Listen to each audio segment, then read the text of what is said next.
Hormone स्रावित होता है ना। आज जो है पढ़ेंगे नियंत्रण और समन्वय, नियंत्रण और समन्वय पढ़ेंगे। इसके बाद हार्मोन स्रावित होता है, हार्मोन स्रावित होता है। कहाँ होता है हार्मोन स्रावित? तो अंत ग्रंथि में हार्मोन स्रावित होता है। सभी बच्चे जो है सही ढंग से इसको पढ़िएगा, अपने याद हो जाएगा। चलिए अगला क्वेश्चन है, अगला क्वेश्चन है ग्वाइटर अथवा घेघा रोग पनपता है किसकी कमी से? ग्वाइटर तथा घेघा रोग पनपता है किसकी कमी से पनपता है? आयोडीन की कमी से पनपता है। किसकी कमी से पनपता है? आयोडीन की कमी से पनपता है। ठीक, फिर अगला क्वेश्चन है थायरॉक्सिन का स्राव कहाँ होता है? थायरॉक्सिन का स्राव कहाँ होता है? थायरॉक्सिन का स्राव कहाँ होता है? थायराइड में होता है। कहाँ होता है? थायराइड में होता है। अगला क्वेश्चन है मानव में डायलिसिस थैली है नेफ्रॉन में है। कहाँ है?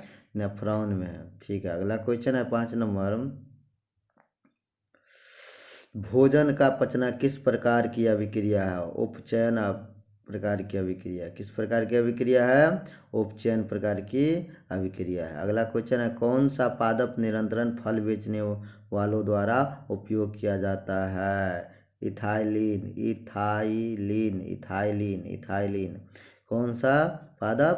तो इथाइलिन पादप जो है फल बेचने के लिए उपयोग करते। कथी के लिए करते हैं? तो पकाने के लिए करते, फल को पकाने के लिए करते हैं। ठीक, अगला क्वेश्चन है वह संरचना जो उद्दीपन की पहचान करती है क्या कहलाती है? उद्दीपन की पहचान करती है तो क्या कहलाती है? ग्राही कहलाती है। क्या कहलाती है? ग्राही कहलाती है।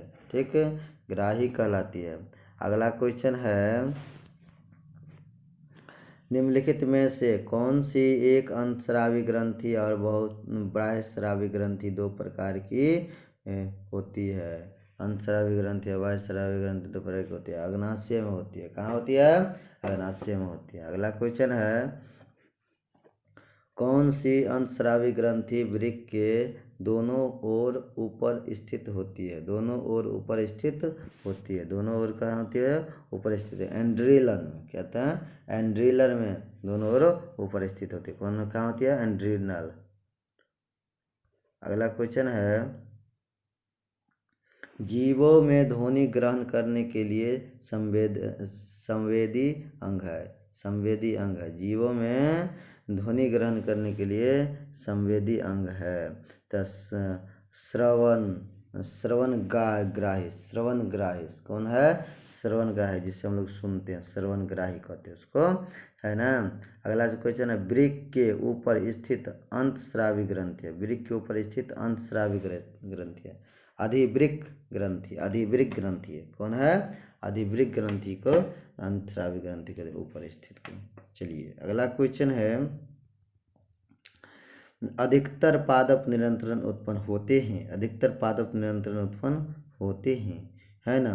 तो बढ़ती जड़ के अग्रभाग फ्लोएम की संवहन नलिका है। संवहन नलिका है। ठीक, 14 नंबर क्वेश्चन देखिए, कहता है बीज रहित फलों के बेचने को कहते हैं। बीज रहित फलों को बेचने को कहते हैं। बीज रहित फलों के बेचने को कहते हैं। क्या कहते हैं?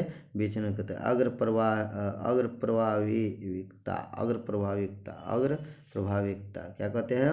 अग्र प्रभाविकता कहते हैं। चलिए अगला क्वेश्चन है निम्नलिखित में से कौन सा पादप हार्मोन है? निम्नलिखित में से कौन सा पादप हार्मोन है? साइटोकाइनिन पादप हार्मोन है। साइटोकाइनिन पादप हार्मोन है। चलिए अगला क्वेश्चन है दो तंत्रिका कोशिका के मध्य खाली स्थान को कहते हैं। दो तंत्रिका तंत्र के मध्य खाली स्थान को कहते हैं सिनेटिक दरार कहते हैं या सिनेप्स कहते हैं। सिनेटिक दरार कहते हैं या सिनेप्स कहते हैं। क्या कहते हैं? सिनेप्स कहते हैं। मस्तिष्क उत्तरदायी है सोचने के लिए, हृदय स्पंदन के लिए, शरीर का संतुलन बनाने के लिए, सभी के लिए उत्तरदायी है। चलिए अगला क्वेश्चन है बहुकोशिकीय जीवों में निम्न में से किस प्रकार का समन्वय पाया जाता है? निम्न में से किस प्रकार का समवाय पाया जाता है ना। तो रासायनिक समवाय और तांत्रिका समवाय दोनों पाया जाता है, तांत्रिक समवाय दोनों पाया जाता है। ठीक, अगला क्वेश्चन है तांत्रिका कोशिकाएं कितने प्रकार की होती है? 3 प्रकार की होती है। कितने प्रकार की होती हैं? 3 प्रकार की होती हैं। प्रतिवर्ती चाप कहाँ बनते हैं? प्रतिवर्ती चाप कहाँ बनते हैं? तब प्रतिवर्ती चाप मेरु रज्जु में बनते हैं, मेरु रज्जु में बनते हैं, मेरु रज्जु में बनते हैं, मेरु रज्जु में बनते हैं। कहाँ बनते हैं? मेरु रज्जु में बनते हैं। चलिए अगला क्वेश्चन है शरीर की प्रधान निरंतरण ग्रंथि किसे कहा जाता है? शरीर की प्रधान निरंतरण ग्रंथि किसे कहा जाता है? पीयूष ग्रंथि को कहा जाता है। किसे कहा जाता है? पीयूष ग्रंथि को कहा जाता है। अगला क्वेश्चन है अंतस्रावी ग्रंथियाँ होती है, अंतस्रावी ग्रंथियाँ होती है, नलिका विहीन ग्रंथियाँ होती है। अंतस्रावी ग्रंथियाँ नलिका विहीन ग्रंथियाँ होती है। क्या होती है?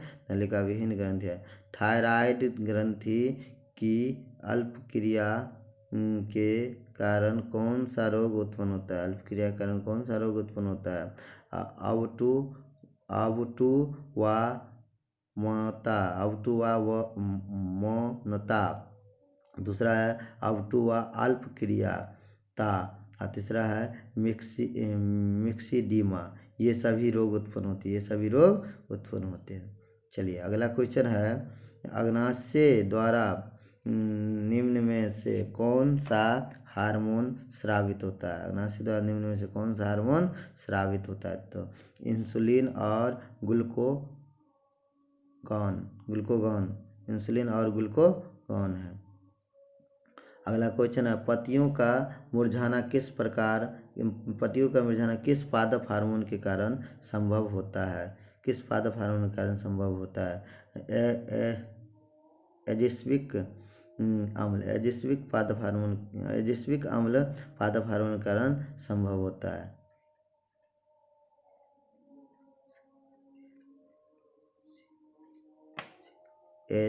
एजिस्विक अम्ल। ठीक है, अगला क्वेश्चन है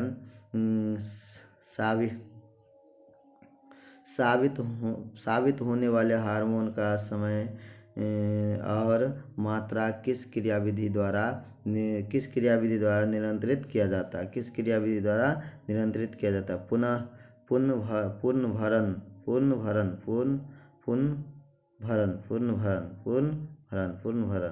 अगला क्वेश्चन है जड़ का अधोगामी वृद्धि होती है, जड़ का अधोगामी वृद्धि होती है।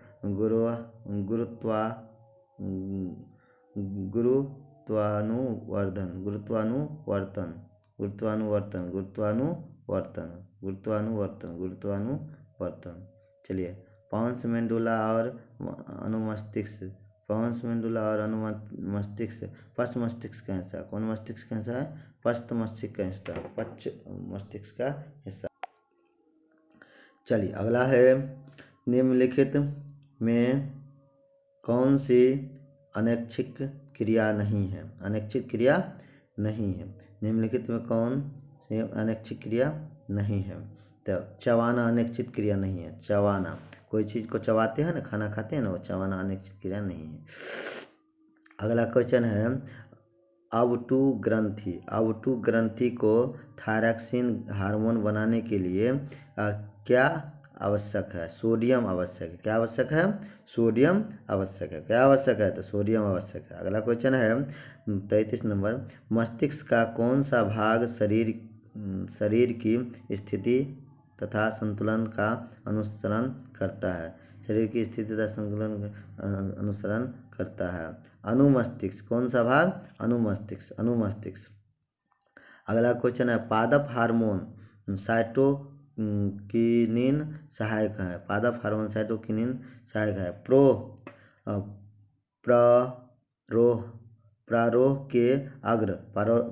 के अग्र भाग की लंबाई में वृद्धि के लिए, प्ररोह के अग्र भाग की लंबाई में वृद्धि के लिए। अगला क्वेश्चन है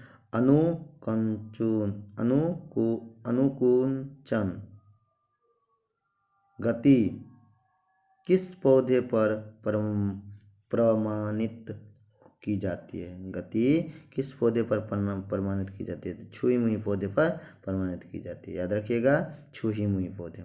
वृक्क किस तंत्र का भाग है? वृक्क किस तंत्र का भाग है? उत्सर्जन तंत्र का भाग है। वृक्क उत्सर्जन तंत्र का भाग। इंसुलिन की कमी के कारण कौन सा रोग होता है? मधुमेह रोग होता है। कौन सा रोग होता है? मधुमेह रोग होता है। खोपड़ी के अग्र सिरे पर स्थिर न्यूरॉन को शरीर के विभिन्न भागों में से समाप्त होता है। विभिन्न भागों से क्या होता है? समाप्त होता है। तो संकेत समाप्त होता है। कभी समाप्त हो जाता है? संकेत समाप्त हो जाता है। ऑक्टू ग्रंथि को थायरोक्सिन हार्मोन बनाने के लिए आवश्यक है। तो क्या आवश्यक है? आयोडीन आवश्यक है। कथी आवश्यक है? आयोडीन आवश्यक है। ब्लीचिंग कोशिकाएं कहाँ मिलती है? ब्लीचिंग कोशिकाएं कहाँ मिलती है? ब्लीचिंग कोशिका कहाँ मिलती है? तो वृषण में मिलती है। कथी मिलती है? वृषण में मिलती है। ऑक्सिन पादप हार्मोन पौधे के किस क्रिया में सहायक करता है? किस क्रिया में सहायक करता है? तो वृद्धि क्रिया में सहायक करता है। किस क्रिया में सहायक करता है? वृद्धि क्रिया में सहायक करता है। तंत्रिका तंत्र का भाग है। तंत्रिका तंत्र का भाग है, सभी है। रीढ़, मस्तिष्क, रज्जु सभी है। इसके बाद एस्ट्रोजन, प्रोजेस्टेरोन एवं रिलैक्सिन हार्मोन स्रावित होते हैं। कहाँ होते हैं स्रावित? अंडाशय से स्रावित होते हैं। अंडाशय से स्रावित होते हैं। इनमें से कौन मादा जनन हार्मोन है? इनमें सभी मादा ही जनन हार्मोन है। कौन है मादा जनन हार्मोन? सभी है। प्रोजेस्टेरॉन,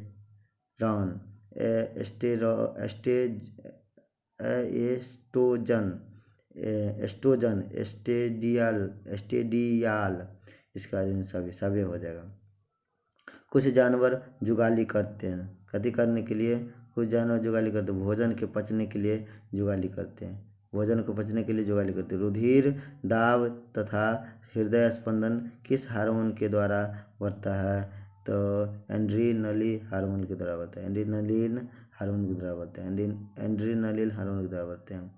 अच्छा, हमारे शरीर में विभिन्न जैविक कार्यों का नियंत्रण होता है। विभिन्न जैविक कार्यों का नियंत्रण होता है तांत्रिक एवं रसायनों द्वारा। विभिन्न तांत्रिक एवं रसायनों द्वारा। एब्सिसिक एसिड किस तरह का रसायन है? एब्सिसिक एसिड किस तरह का रसायन है? वृद्धिरोधक की तरह है। वृद्धिरोधक की तरह रसायन है। वृद्धिरोधक की तरह। बीज रहित पौधे के उत्पादन में ये सहायक होते हैं। ये क्या होते हैं? सहायक होते हैं। ऑक्जिलिन एवं जिबरेलिक्स दोनों होते हैं। ऑक्जिलिन एवं जिबरेलिक्स दोनों होते हैं।